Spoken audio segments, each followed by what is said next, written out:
Naturally occurring ozones tends to appear between 20 kilometers to 80 kilometers of the height, with the densest concentration being identified in ozonosphere, that is 20 to 35 kilometers of height. Naturally occurring ozone is between 20 kilometers to 80 kilometers of height. That means you are taking it with stratosphere and mesosphere. Stratosphere, mesosphere combined with troposphere makes the inner part of Earth's atmosphere. याद आया? Troposphere, stratosphere, mesosphere, 80 kilometers, 50 kilometers, 18 kilometers, and this is how we learn ozonosphere. 20 to 35 kilometers. And rarefied ozone, if I shade it like this, so rarefied ozone has got its presence here. Recalling noctilucent clouds, come on, you're aware. That is the reason ozone's presence is also referred as, and I find it in the official documents. And India also, prior to ratifying Montreal Protocol, India was also running a program called middle atmosphere. What is middle atmosphere? Among the three layers of inner atmosphere,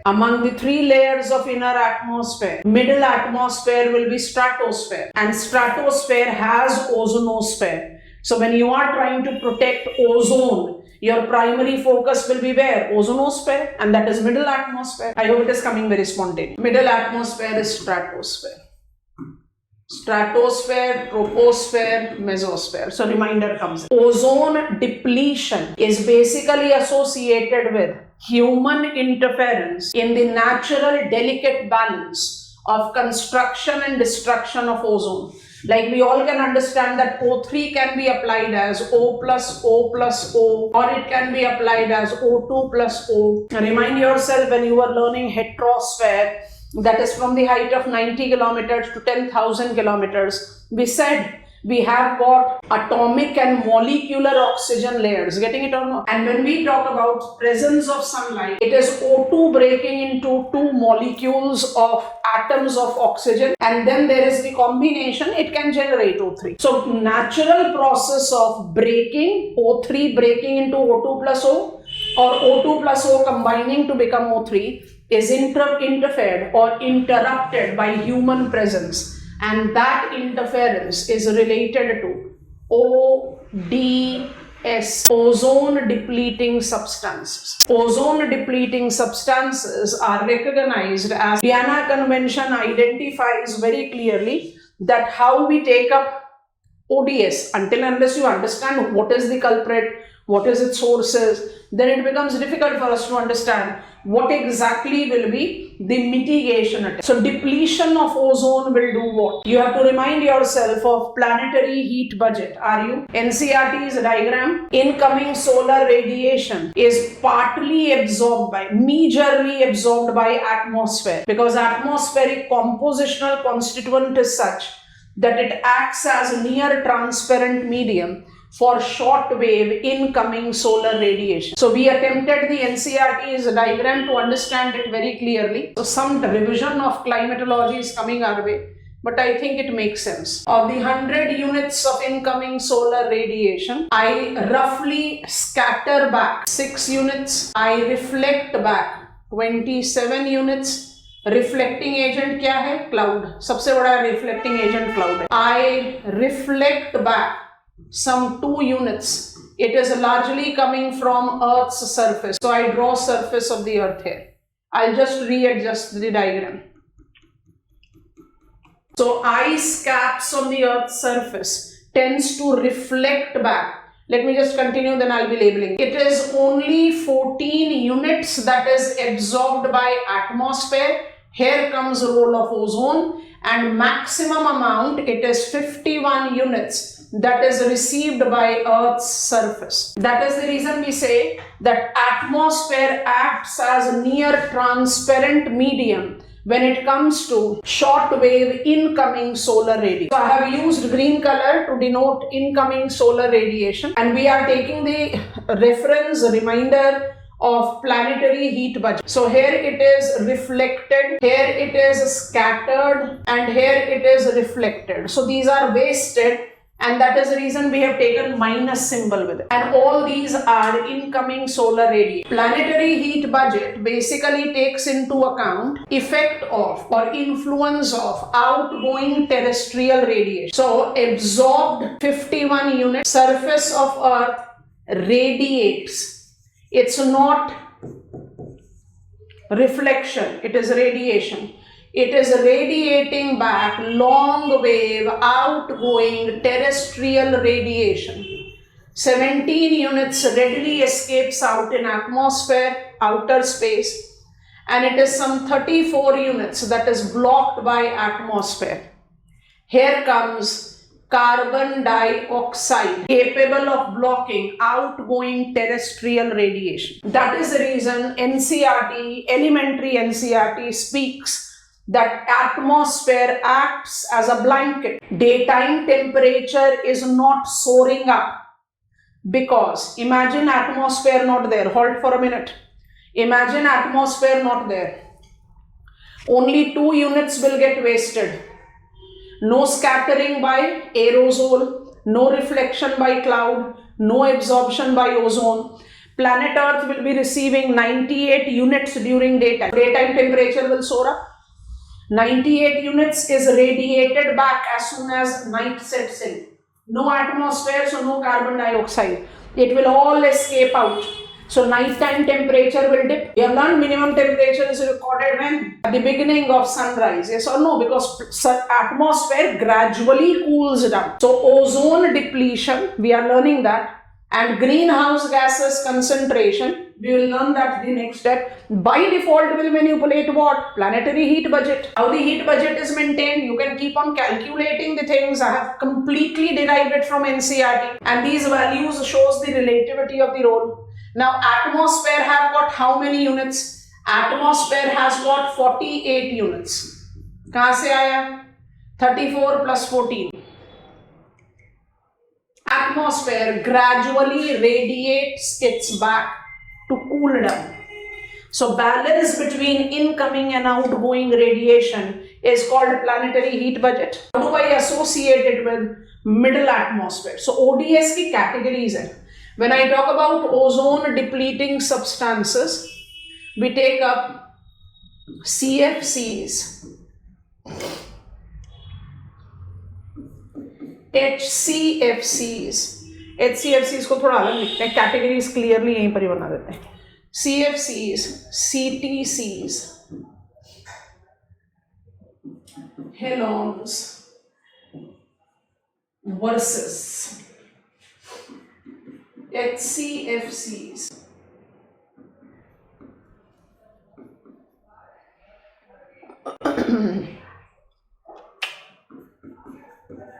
Methyl bromide.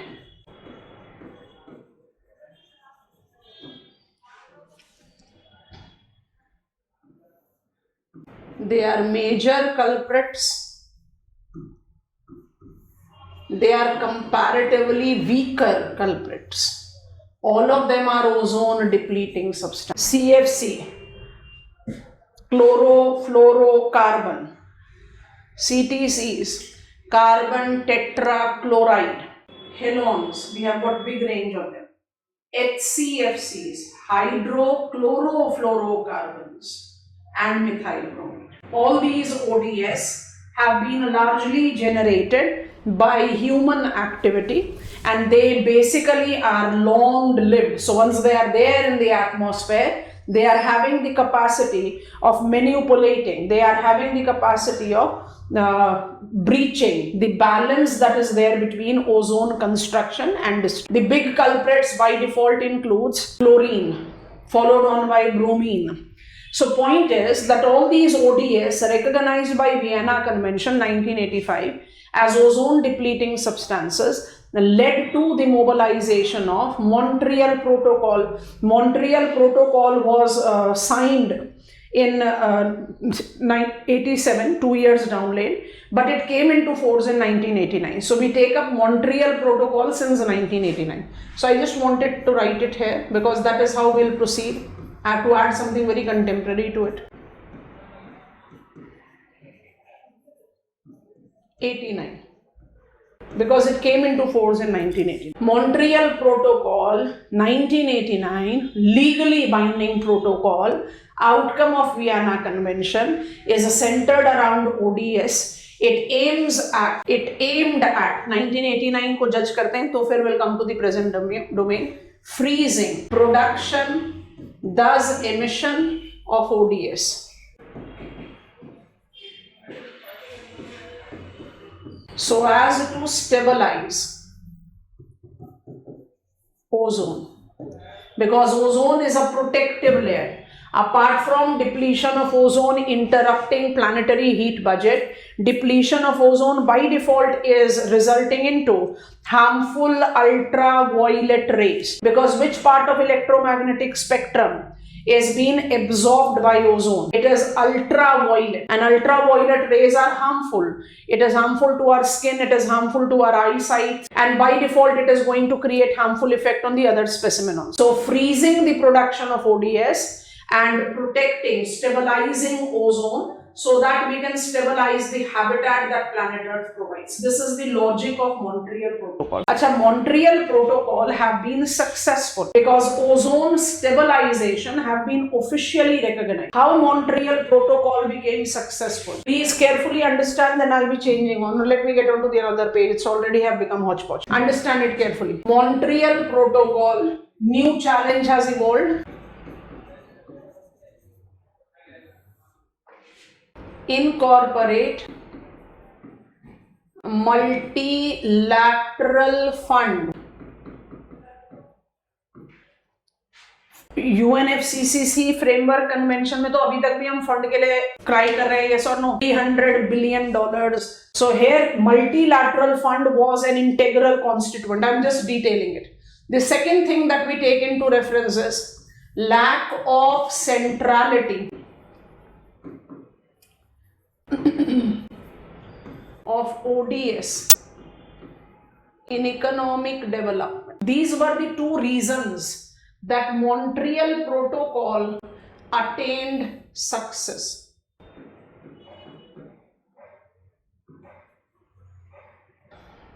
So what exactly is the nature of success that you have to judge?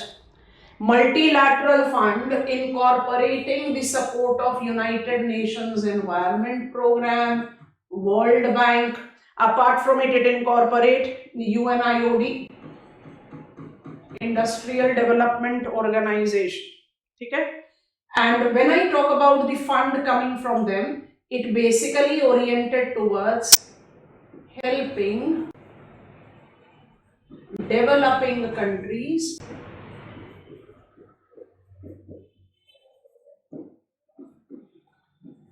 to adapt to clauses of protocol. तो कैसे successful implement किया गया? Interim substitutes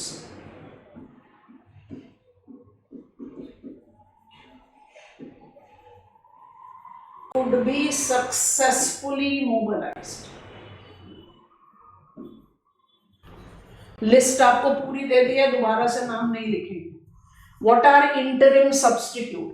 भाई मुझे pharmaceutical industry में, fertiliser industry में ODS की requirement, overnight तो पॉसिबल ही नहीं है कि ओडीएस का प्रोडक्शन हम बंद कर दें. तो क्या करेंगे? Multilateral fund facilitated developing country. कल की लिस्ट में आईएनसीसीए में मॉन्ट्रियल प्रोटोकॉल कंप्लायंस लिखा था. मॉन्ट्रियल प्रोटोकॉल कंप्लायंस को जज करो. India as a developing country is having the benefit of Montreal Protocol's multilateral fund. This fund has facilitated India to substitute CFC, CTC halons that have higher potency to deplete ozone by HCFCs and methyl bromide. Have you got it? Let the loss being halted.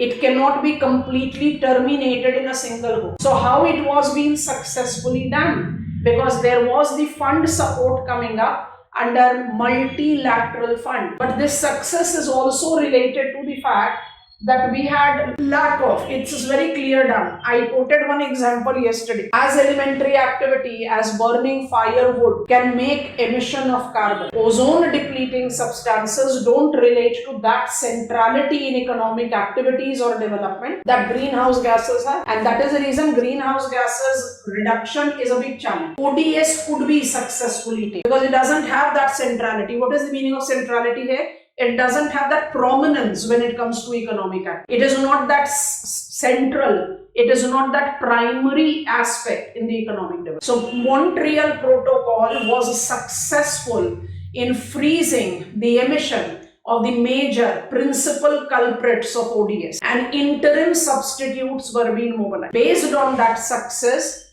if we today take up the reference of it, I have already given you in the list there, it has been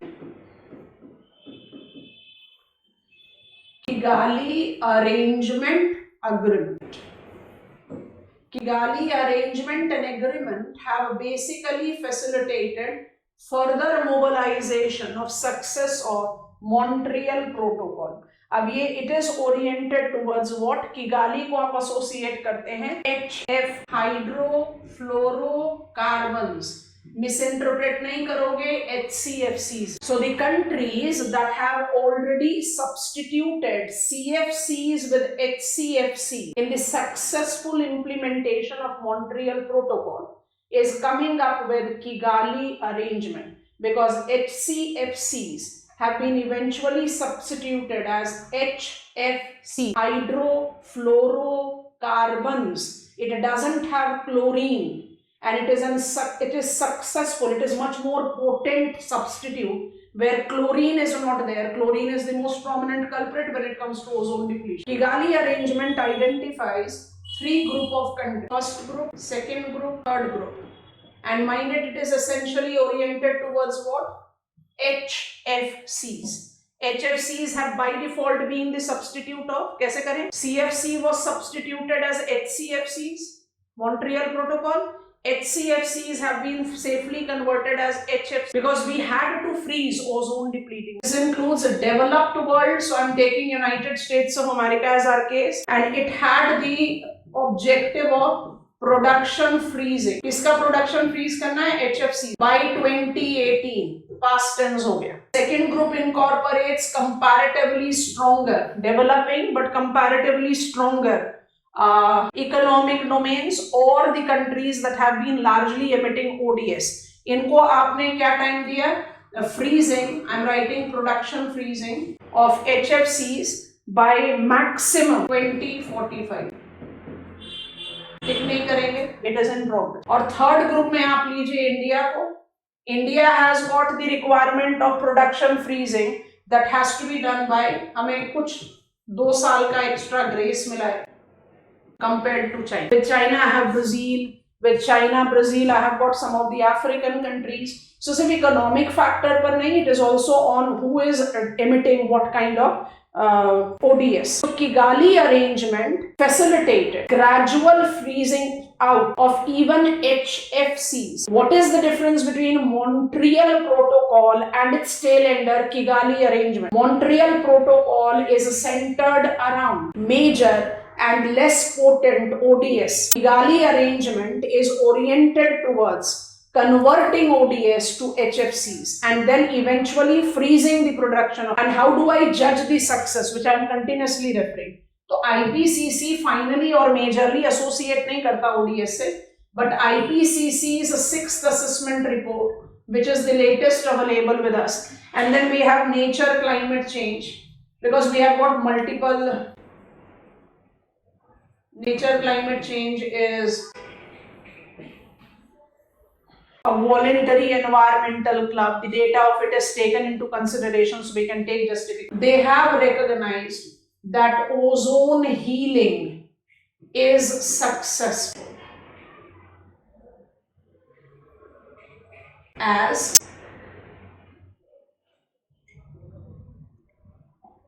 since 1970s was the time when NASA identified first ozone hole in Antarctica, है ना? तो since 1970s energy balance and the termination of these ODS in atmosphere have been freezed. So since the 1970s, we are noticing ODS at their lowest levels.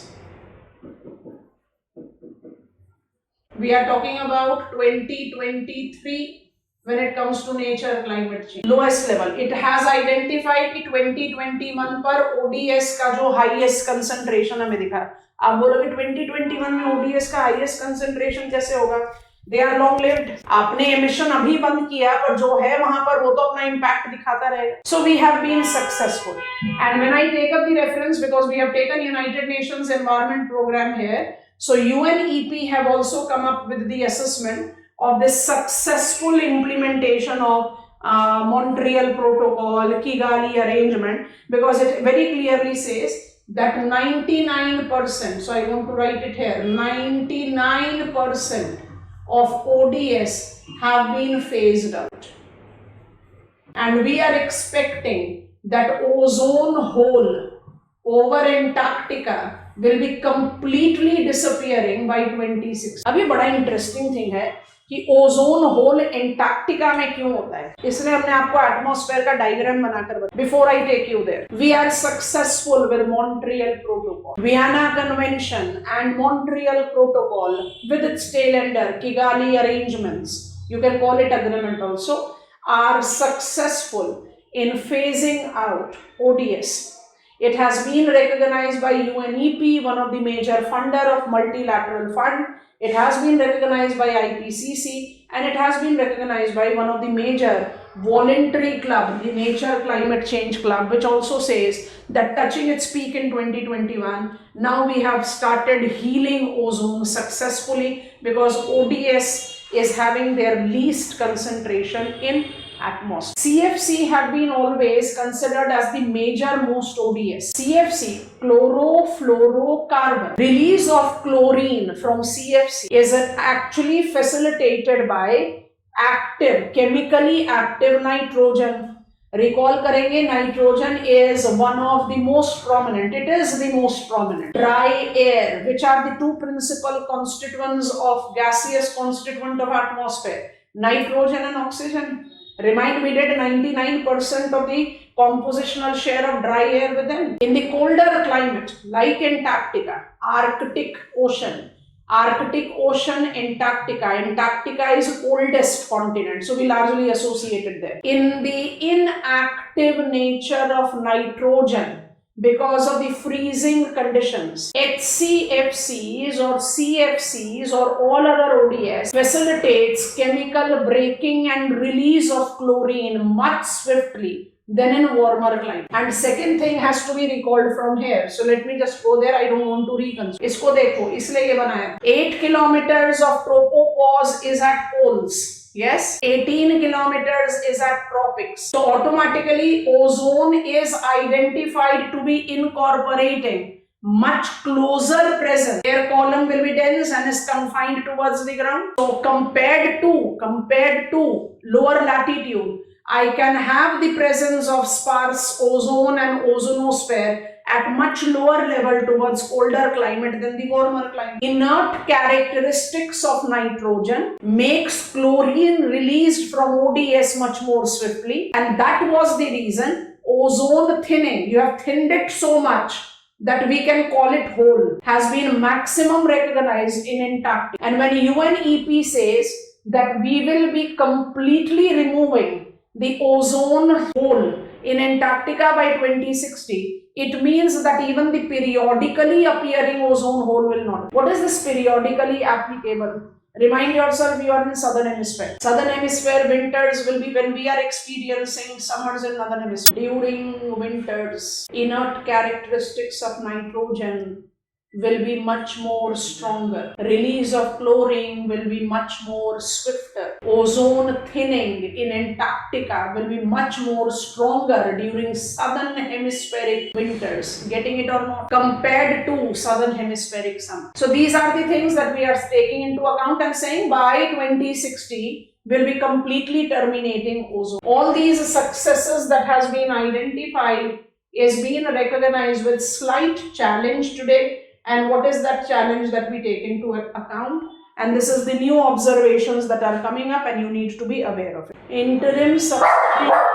Okay, so when I'm talking about HFCs that has been mobilized as in, say a Kigali arrangement, it will be completely phased out as per the Montreal Protocol references. 2030 is the final step that has been taken. So everything is positive. So why I'm talking about challenge? Challenge that we are talking about is that Antarctic, now these are the new observation, ozone hole is reappearing more erratically. I've just said that we take that development of the hole largely during, meaning the thinning that has been identified is more typical during winters. But now I'm noticing that that effective thinning is identified erratically in different times of the year. And that has asked us to rethink about ODS planning. So the observations that have been identified is giving us the reference. Be very cautious. If you are writing answer, it is important pointer that will make your answer different from your competitor. And I definitely can possibly take out because these are new observations, so they can come up into your multiple choice questions. So open up your map and see. Tonga volcanic eruption, volcanic dust hypothesis you have taken into account. Why we are advocating, why we are recognizing, why there is the possibility. We have healed ozone. We have phased out ozone depleting substances. Then why there is ozone hole of Antarctica reappearing to be more intense in a different season and more erratic. So it is related to volcanic eruption. 2021 में volcanic eruption हुआ है टोंगा में strongest, and there has been the periodic repetition in 2022 also. So we are talking about something in very recent times. Injected pyroclast plus water vapor. Remind, apply your knowledge of volcanism. Most prominent trapped gas that is emitted in the episode of volcanism is water vapor. Do quickly open your school atlases and look at Tonga. Tonga, Kermadec, map of Oceania. You will be in the position of noticing it. Or if you are noticing opening up map of world, you will find it on absolute western part of your map. So if it is western part of your map, it is east of New Zealand. Have you located it? So its effect by default will be felt towards south polar environment. That is what I want to say. So water vapor. Water vapor has got capacity of breaking down ozone through chemical reaction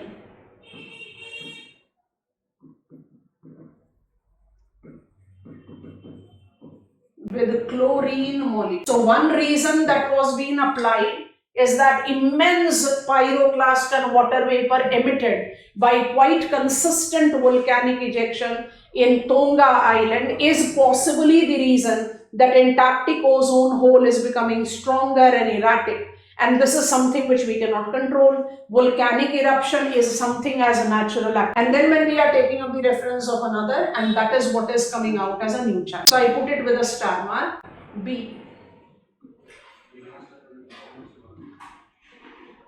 This is identified with space activity. Now this is a new finding. I'm talking about all satellite constellations that we have created.